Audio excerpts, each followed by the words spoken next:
मराठा विद्या प्रसारक समाज नासिक संचलित केआरटी आर्ट्स, बीएच कॉमर्स एंड एएम साइंस केटीचम कॉलेज नासिक के हिंदी विभाग की ओर से स्वागत है। कक्षा द्वितीय वर्ष बीए सेमेस्टर 4 विषय साहित्य के भेद। साहित्य के भेद के अंतर्गत दृश्य काव्य में एकांकी नाटक इस विधा का हमें परिचय कर लेना है। विद्यार्थियों, आप लोगों ने इसके पूर्व नाटक विधा का परिचय विस्तार से समझ लिया। आधुनिक युग में मानव जीवन अनेक बाधाओं और भौतिक समस्याओं से घिरा हुआ है। आजकल आप लोग जानते हैं कि भागदौड़ का समय है, इसलिए जीवन अत्यंत संघर्षमय, गतिशील एवं द्रुतगामी हो गया है। समय अभाव के कारण मनुष्य को गंभीर दार्शनिक तथा दीर्घकाय साहित्यिक रचनाओं के प्रति रुचि नहीं रही। इसी के साथ यहाँ आप लोग देखते हैं आज सोशल मीडिया या अनेक मनोरंजन के माध्यम उपलब्ध होने के कारण आज आप लोग देखते हैं कि नाटक जैसी रचनाओं के प्रति यहाँ लोगों का जो आकर्षण है वह कम हुआ है। मनुष्य हमेशा से ही नवीनता का उपासक होने के कारण उसने साहित्य के क्षेत्र में भी अनेक नए नए प्रयोग किए।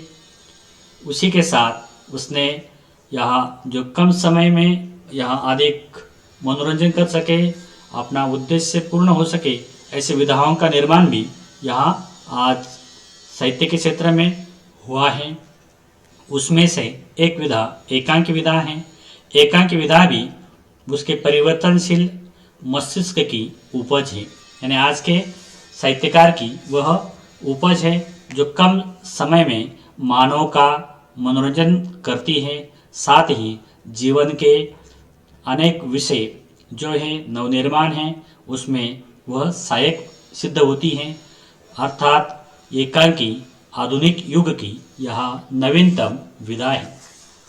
ऐसी एकांकी विधा को यह नाटक के एक अंक को एकांकी कहा जाता है। जैसे अंग्रेजी में वन एक्ट प्ले शब्द प्रयुक्त होता है, यानी वन एक्ट प्ले को यहाँ एकांकी कहते हैं। हिंदी में एकांकी नाटक तथा एकांकी शब्दों का समान रूप से व्यवहार होता है। ऐसे एकांकी को यहाँ परिभाषित करने का पाश्चात्य और भारतीय विद्वानों ने प्रयत्न किया है। उसमें हमारे सामने पहले जो विद्वान हैं वह है वाल्टर प्रिचार्ड ईटन। तो यह वाल्टर ईटन ने यह एकांकी के संदर्भ में कहा है, एकांकी नाटक एक ही घटना अथवा प्रसंग के द्वारा दर्शकों के मन पर विशेष प्रभाव डालता है।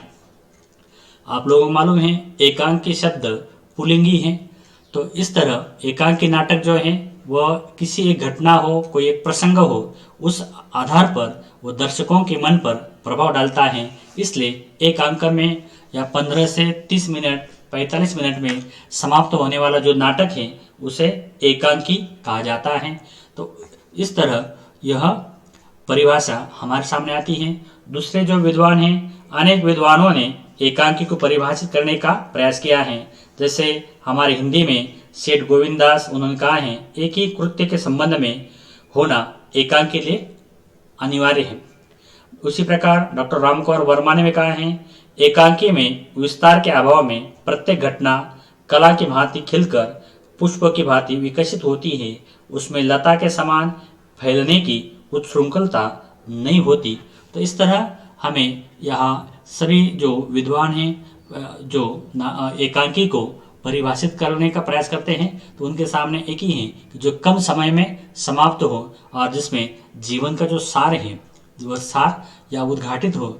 तो वह यानी जो बगीचा है, बगीचा न होकर एक गुलदस्ता हमारे सामने खिले, वह गुलदस्ता के रूप में जीवन के सभी जो पहलू हैं उससे उद्घाटित हो, इस तरह परिभाषित करने का प्रयास किया है। इसलिए हम हिंदी के एक ही विद्वान की परिभाषा यहाँ रखे हैं। वो कहते हैं डॉक्टर नगेंद्र के अनुसार स्पष्टतया एकांकी एक अंक में समाप्त होने वाला नाटक है। एकांकी में हमें जीवन का क्रमबद्ध विवेचन न मिलकर उसके एक पहलू, एक महत्वपूर्ण घटना, एक विशेष परिस्थिति अथवा एक उद्दीप्त क्षण का चित्र मिलेगा। यानी जीवन का संपूर्ण वर्णन नहीं, जीवन के किसी एक पक्ष का जो वर्णन है, पहलू है, अंश है, घटना है, उस घटना का एक विशेष जो पक्ष है वह हमारे सामने उद्घाटित हो जाता है। उसी को यह एकांकी कहा जाता है। यानी आप लोगों ने इसके पूर्व ही समझ लिया है कि कम समय में समाप्त होने वाला नाटक यानी एकांकी नाटक, जिसका एक ही अंक होता है, उसे एकांकी नाटक कहते हैं। इस तरह यह एकांकी का स्वरूप और उसकी परिभाषा देने का प्रयास अनेक विद्वानों के द्वारा हुआ है। और ये जो एकांकी नाटक है, एकांकी नाटक निर्माण होने के लिए जो तत्व आवश्यक है या एकांकी जो अंग है वो आप लोगों के सामने है। यह एकांकी के संदर्भ में कहा गया है कि एकांकी के लिए जो तत्व हैं वह लगभग 7 तत्व अनेक विद्वानों ने यहाँ स्वीकृत किए हैं। तो पहला तत्व कथानक या कथा वस्तु, दूसरा तत्व पात्र तथा चरित्र चित्रण, तीसरा तत्व कथोपकथन या संवाद, चौथा तत्व देश काल वातावरण, पांचवा है भाषा शैली, छठवा है उद्देश्य और सातवां है अभिनेता। तो आप लोगों ने इसके पूर्व यहाँ एकांकी की जो परिभाषा है उन परिभाषाओं के आधार पर समझ लिया कि एकांकी वह नाट्य विधा है जिसमें एक अंक में जीवन की एक विशिष्ट एवं महत्वपूर्ण घटना का कम समय में सीमित पात्रों द्वारा दर्शकों को प्रभावित कर सकने वाला प्रस्तुतिकरण एकांकी होता है। ऐसे एकांकी के लिए ये जो तत्व है नाटक की तरह महत्वपूर्ण होते हैं और ये 7 तत्व हमारे सामने आते हैं। तो इस आधार पर यहाँ जो तत्व है नाटक और एकांकी दृश्य काव्य के अंतर्गत होने के कारण दोनों के तत्व यह समान हैं।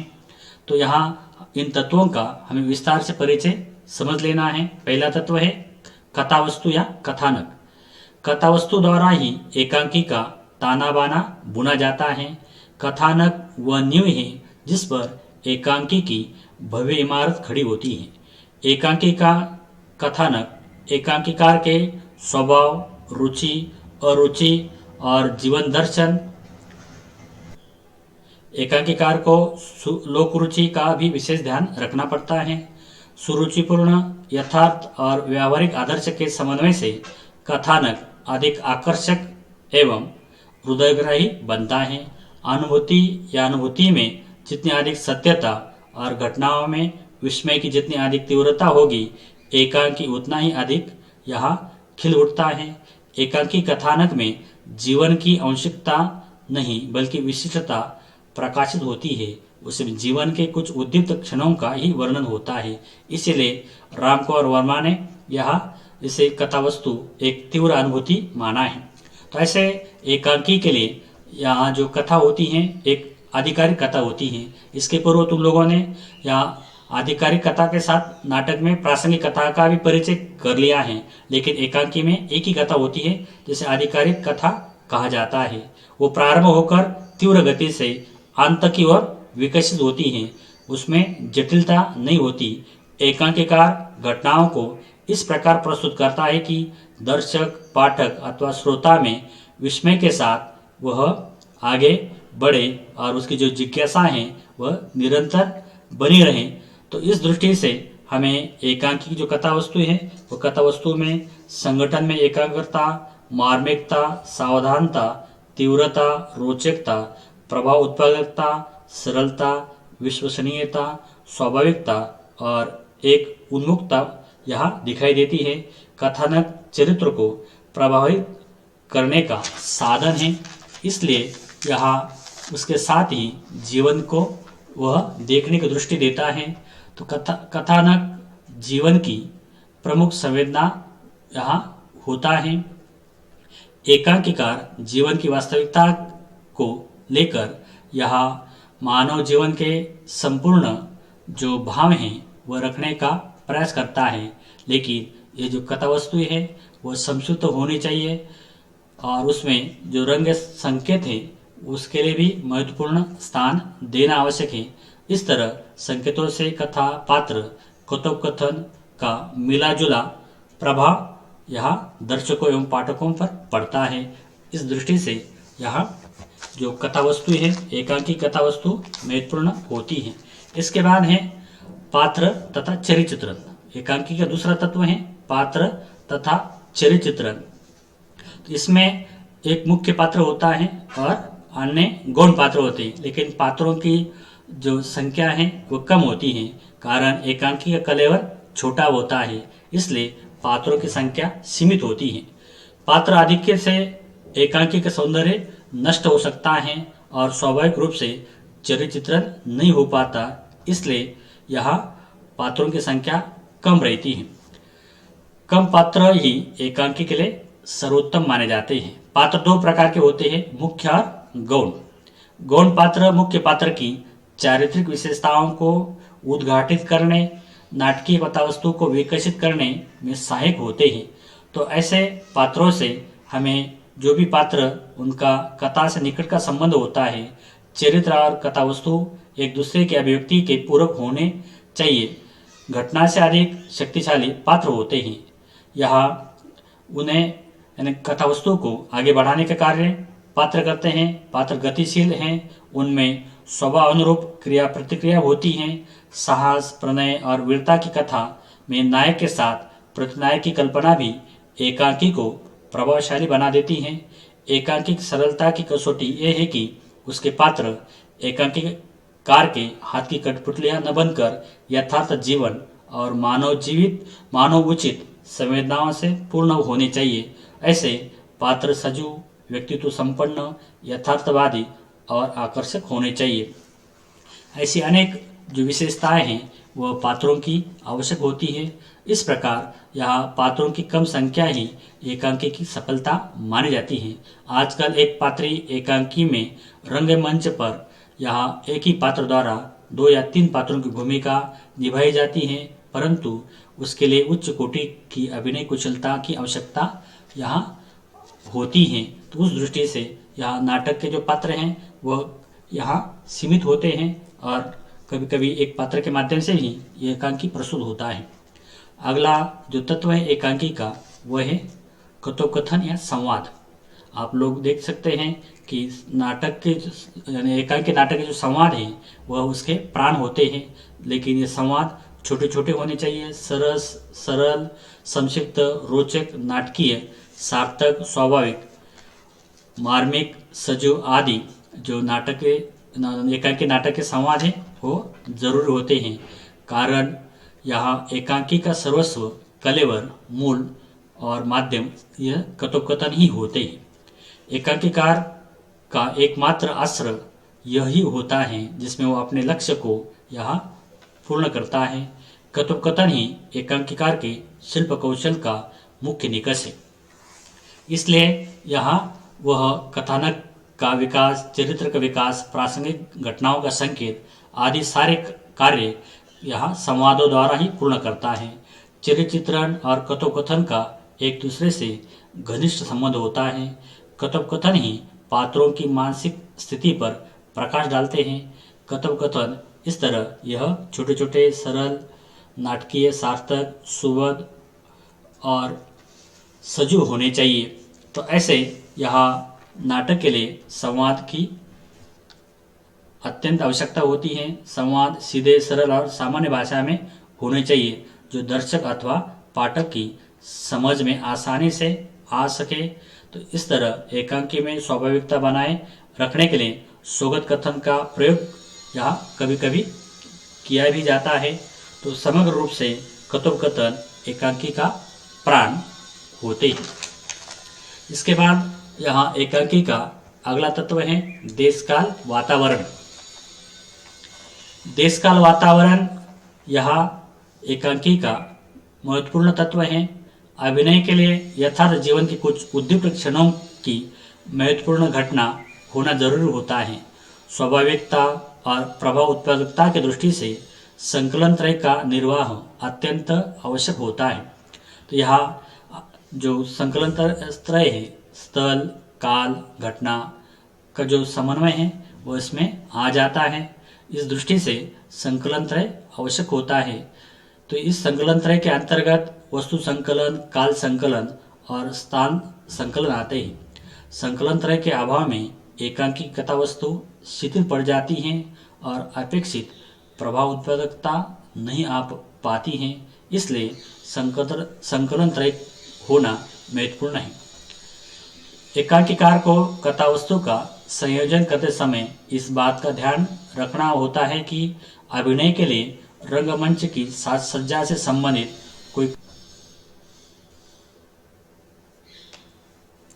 एकांकीकार कथावस्तु का संयोजन करते समय इस बात का ध्यान रखता है कि अभिनय के लिए रंगमंच की साज सज्जा, उसी प्रकार वेशभूषा, पात्रों का आचरण, संस्कृति आदि का वह अच्छी तरह से ज्ञान रखता है। तो इस तरह वह उसमें स्थान, कार्य और काल की एकता रखता है और उस दृष्टि से दृश्य विधान वह इस प्रकार निर्माण करता है कि उसमें संपूर्ण कथा की जो परिस्थितियाँ हैं वह रंगमंच पर प्रस्तुत हो जाती हैं। तो इस तरह यहाँ देश काल वातावरण एकांकी के लिए महत्वपूर्ण तत्व है। अगला तत्व है भाषा शैली। एकांकी प्रस्तुत करने के ढंग को, पद्धति को शैली कहते हैं। इसमें रचनाकार का व्यक्तित्व विशेष रूप से उद्घाटित होता है। शैली के अंतर्गत पात्रों की भाषा, रंगमंच की व्यवस्था, एकांकीकार का व्यक्तित्व आदि आते हैं। एकांकी की सफलता के लिए जितना शैली का महत्व है उतना ही भाषा का भी यहाँ महत्व होता है। भाषा अत्यंत सरल, सहज, स्वाभाविक, प्रांजल, प्रवाहयुक्त, पात्रानुकूल, प्रसंगानुकूल तथा जनजीवन के निकट, उसी प्रकार यहाँ उसमें जो उतार चढ़ाव है, कम शब्दों का प्रयोग है, वह भी आवश्यक होता है। इसी के साथ यहाँ भाषा शैली द्वारा पात्रों के चरित्र का भी यहाँ ज्ञान होता है। इसलिए एकांकीकार भाषा और शैली पर समान बल देता है। अगला तत्व है उद्देश्य। एकांकी का उद्देश्य केवल मनोरंजन नहीं होता बल्कि कुछ न कुछ निश्चित उद्देश्य होता है। आधुनिक युग में एकांकी आनंद प्रदान करने की स्थिति में नहीं बल्कि सामाजिक, राजनीतिक, सांस्कृतिक, नैतिक, मनोवैज्ञानिक और आज के वैज्ञानिक या टेक्नोलॉजी के युग में जो अनेक मानसिक समस्याएं हैं उन समस्याओं का उद्घाटन करता है। युग अभिरुचि का संशोधन, युग की दुर्बलताओं का भंडाफोड़ आज के एकांकियों का मुख्य उद्देश्य है और कम से कम समय में अधिक से अधिक प्रभाव उत्पन्न करना उनका यहाँ उद्देश्य होता है। आज के समाज की अनेक विसंगतियाँ, रूढ़ियाँ और मान्यताएं तथा घिसी पिटी जो परंपराएं हैं उसे यहाँ एकांकी के माध्यम से उद्घाटित किया जाता है, जिस पर यहाँ खुलकर प्रहार भी होता है। प्रहार में जितनी अधिक तीव्रता और शक्ति होती है, एकांकी दर्शक को उतना ही अधिक आकर्षित करता है। भौतिक जीवन की समस्याओं को यथार्थ रूप में यहाँ प्रस्तुत किया जाता है और कला एक सफल उपलब्धि बन जाती है। एकांकी का उद्देश्य यहाँ संपूर्ण रूप से जगाना नहीं बल्कि दर्शक को रस परिपाक की दशा तक ले जाना और आनंदमय कर देना भी रहा है। इस तरह एकांकी के माध्यम से मनोरंजन, अपने युग की समस्या, उसी के साथ यहाँ जीवन की जो अनेक विसंगतियाँ हैं, अनेक समस्याएं हैं, उन समस्याओं को उद्घाटित करने का कार्य भी होता है और इसी के साथ दर्शकों का जो मनोरंजन है, उन्हें आनंद है, वो आनंदमय करने का कार्य भी एकांकी के द्वारा होता है। इसके बाद एकांकी का सातवां तत्व है, अंतिम तत्व, अभिनेता। एकांकी दृश्य काव्य हैं, इसलिए अभिनय एकांकी का महत्वपूर्ण तत्व है। यहाँ एकांकी के लिए अभिनय जो है मंच के अनुकूल या उसमें दृश्य विधान, कौतूहलजनक घटनाएं, कार्य व्यापार, नाटकीयता यह आवश्यक बन जाते हैं। आज का प्रत्येक एकांकीकार अपनी रचना में रंगमंच और रंग निर्देश का ध्यान रखता है। एकांकी में ऐसी सामग्री का संकेत यहाँ होता है जो सरल अल्पव्यय में हो सके। मंच के अनुकूल दृश्य विधान, कौतूहलजनक घटना, कार्य व्यापार, पात्रों की सक्रियता, छोटे संवाद, चुस्त और चलती हुई भाषा का प्रयोग यहाँ होना आवश्यक होता है। नाटकीयता, आकस्मिकता अभिनय में बड़ी सहायक होती है। अभिनय देखकर दर्शक अचानक उल्लास से उछल पड़ता है, रोमांच से फूल जाता है, कौतूहल से चकित होकर आशातीत प्रसन्नता में डूब जाता है। इसलिए रंग संकेत मंच पर एकांकीकार के उद्देश्य को अच्छी तरह हृदयंगम करने में यहाँ मदद करते हैं।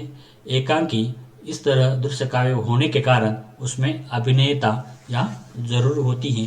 तो अभिनेता के माध्यम से ही यह एकांकी की जो सफलता है वो सफलता यहाँ निर्भर होती है। तो इन 7 तत्वों के माध्यम से एकांकी का निर्माण होता है। इसे एकांकी के अंग भी कहते हैं। तो यह एकांकी अंग, एकांकी तत्व तुम लोगों ने विस्तार से समझ लिए हैं। तो इस तरह इन एकांकी के तत्वों के साथ तुम लोगों ने नाटक के तत्व भी पहले समझ लिए। नाटक और एकांकी के तत्वों के आधार पर तुम लोगों को नाटक और एकांकी की तुलना भी ध्यान में रखनी है और नाटक और एकांकी में क्या अंतर है उस अंतर को यहाँ तुम लोग यह सुनकर, ये देखकर या वह अंतर भी कर सकते हैं। इसलिए नाटक और एकांकी की तुलना या आसानी से तुम लोग यहाँ कर सकते हैं। इस दृष्टि से यह दोनों विधाएं महत्वपूर्ण हैं। आप लोगों को इन दोनों विधाओं के साथ यह मैं धन्यवाद देता हूँ।